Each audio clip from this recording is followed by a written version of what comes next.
आज जो हम लोग हमारी दुनिया का अध्याय 4 पृथ्वी के प्रमुख स्थल रूप को पढ़ेंगे और उसका जो अभ्यास है उसको पूरा कंप्लीट करेंगे। ठीक है, तो पहला नंबर प्रश्न है, सही विकल्पों को चुने।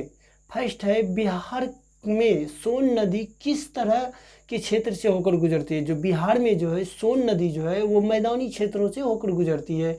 दूसरा नंबर प्रश्न है, वाल्मीकि नगर जो है बिहार के किस क्षेत्र में अवस्थित है, तो वो पूर्व क्षेत्र में स्थित है। तीसरा प्रश्न है, धान की फसल के लिए उपयुक्त मिट्टी है। धान की फसल के लिए जो उपयुक्त मिट्टी है वो है चिकनी मिट्टी।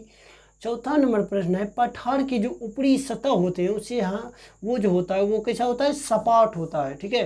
पांचवा नंबर प्रश्न है, पर्वतों के कितने प्रकार होते हैं। पर्वत के जो होते हैं वो 3 प्रकार होते हैं। दूसरा नंबर प्रश्न है, खाली जगहों को भरें।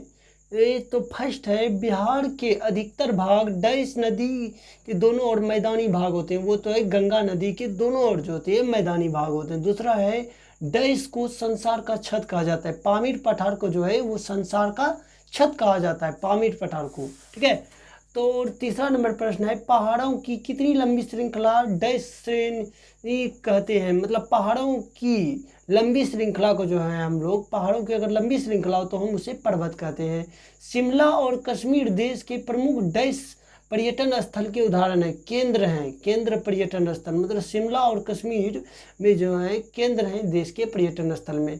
पांचवा प्रश्न है, प्राकृतिक वातावरण के बदलते स्वरूप का मुख्य कारण बढ़ती आबादी है। ठीक है। प्राकृतिक जो ये रंग रूप बदल रहा है, कभी गर्मी कभी ठंडा मौसम डायरेक्ट परिवर्तन हो जाता है बिना मौसम के आए हुए भी। तो ये है जब प्राकृतिक वातावरण जो बदलता है वो ज़्यादा आबादी के कारण, क्योंकि ज़्यादा आबादी होगी तो ज़्यादा ज़रूरत होगा, ज़्यादा ज़रूरत होगा तो ज़्यादा खनिज का, ज़्यादा घर का, ज़्यादा पेड़ कटेंगे, ज़्यादा पेड़ पौधे कटेंगे, इसी कारण वातावरण दूषित भी होंगे।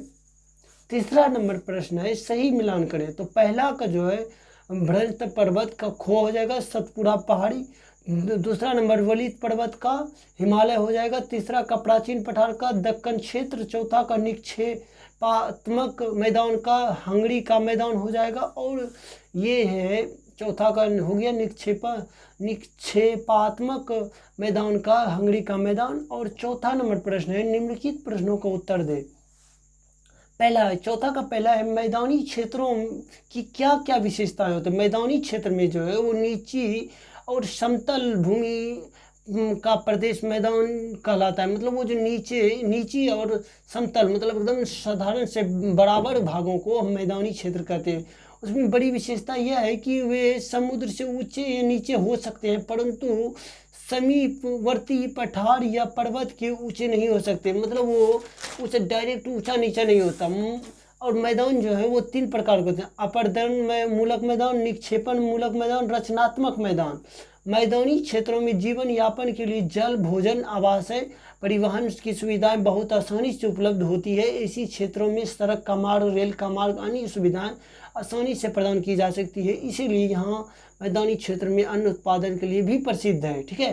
क्योंकि मैदानी क्षेत्र जो बराबर होने के कारण उसमें हर चीज़ बनाने में बहुत आसान होता है, मार्ग में और ज़्यादा कष्ट नहीं होता। दूसरा क्षेत्र है, सड़क के निर्माण का कार्य किस क्षेत्र में आसानी से होगा और क्यों। सड़क का निर्माण जो होगा वो मैदानी क्षेत्र में अधिक आसानी से होगा, क्योंकि मैदानी क्षेत्र प्राय समतल भूमि का प्रदेश होता है। ठीक है। तो मैदानी क्षेत्र को आसानी से उपयोग करके सड़क का निर्माण किया जा सकता है तथा सड़क निर्माण से कम समय कम खर्च लगेगा। मतलब कम समय भी लगेगा और कम खर्च भी लगेगा अगर हम सड़क का निर्माण मैदानी क्षेत्र में करें, क्योंकि वो पहले से ही बराबर होता है। ये हम पहाड़ी इलाके या पर्वत वाले इलाके में करें तो ऊपर कभी नीचे कभी गड्ढा, ये सारी चीज़ को भरना पड़ेगा सड़क निर्माण के लिए। ठीक है।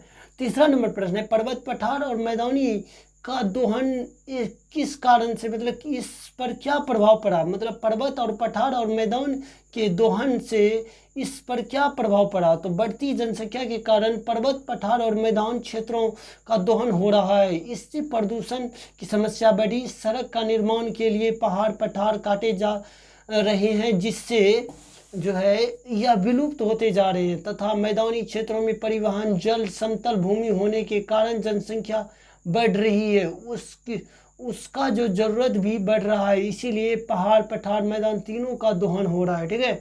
क्योंकि जनसंख्या बढ़ रही है, हर चीज़ का ज़रूरत बढ़ रही है, ज़रूरत बढ़ेगी तो मानव हर चीज़ को काटेगा अपने काम के लिए। चौथा नंबर प्रश्न है, मैदानी क्षेत्रों में अधिक लोग क्यों बसते हैं? मैदानी क्षेत्र में जो है अधिक लोग क्यों बसते हैं? क्योंकि वहाँ पर परिवहन, वो भूमि समतल होती है और जिससे लोग कृषि का कार्य बहुत आसानी से करते हैं और जीवन के लिए सभी सुख सुविधाएं वहाँ पर उपलब्ध होती हैं, जैसे रेलगाड़ी, हर चीज़, परिवहन, सम्मार्ग, सड़क, अन्य सुविधाएं आसानी से उपलब्ध होते हैं। इन्हीं सुविधाओं के कारण मैदानी क्षेत्रों में लोग अधिक बसते हैं। 5वां नंबर प्रश्न है, पर्वत के कितने प्रकार होते हैं? सभी के नाम लिखे। पर्वत के 3 प्रकार होते हैं, वलित पर्वत, भ्रंशस्थोस्थ पर्वत और ज्वालामुखी पर्वत। 3 प्रकार होते हैं।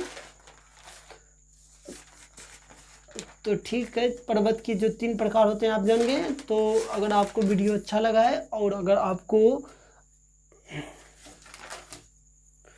पर्वत के कितने प्रकार होते हैं सभी के नाम लिखें। पर्वत के 3 प्रकार होते हैं, वलित, भ्रंशस्थोस्थ, ज्वालामुखी पर्वत। ठीक है, तीनों पर्वत के नाम लिख लें। अगर हमारी वीडियो आपको अच्छा लगा हो या आपको कोई थोड़ा सा हेल्प मिला हो या आप कोई हमारी वीडियो में सुधार चाहते हैं तो हमें कमेंट करके बताएं और हम उस सुधार को करने के लिए तैयार हैं।